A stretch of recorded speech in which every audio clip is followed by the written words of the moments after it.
The second book of Moses, called Exodus, chapter 1. Now these are the names of the children of Israel, which came into Egypt. Every man in his household came with Jacob: Reuben, Simeon, Levi, and Judah; Issachar, Zebulun, and Benjamin; Dan and Naphtali; Gad and Asher. And all the souls that came out of the loins of Jacob were 70 souls, for Joseph was in Egypt already. And Joseph died, and all his brethren, and all that generation. And the children of Israel were fruitful, and increased abundantly, and multiplied, and waxed exceeding mighty, and the land was filled with them. Now there arose up a new king over Egypt, which knew not Joseph. And he said unto his people, Behold, the people of the children of Israel are more and mightier than we.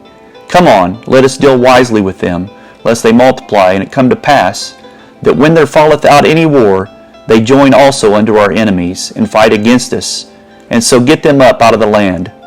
Therefore they did set over them taskmasters, to afflict them with their burdens. And they built for Pharaoh treasure cities, Pithom and Ramesses. But the more they afflicted them, the more they multiplied and grew. And they were grieved because of the children of Israel. And the Egyptians made the children of Israel to serve with rigor. And they made their lives bitter with hard bondage, in mortar and in brick, and in all manner of service in the field. All their service, wherein they made them serve, was with rigor. And the king of Egypt spake to Hebrew midwives, of which the name of the one was Shiphrah, and the name of the other Puah. And he said, When ye do the office of a midwife to the Hebrew women, and see them upon the stools, if it be a son, then ye shall kill him, but if it be a daughter, then she shall live. But the midwives feared God, and did not as the king of Egypt commanded them, but saved the men children alive. And the king of Egypt called for the midwives, and said unto them, Why have ye done this thing, and have saved the men children alive?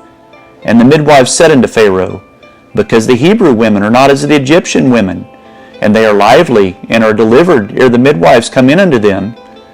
Therefore God dealt well with the midwives, and the people multiplied, and waxed very mighty. And it came to pass, because the midwives feared God, that he made them houses. And Pharaoh charged all his people, saying, Every son that is born ye shall cast into the river, and every daughter ye shall save alive.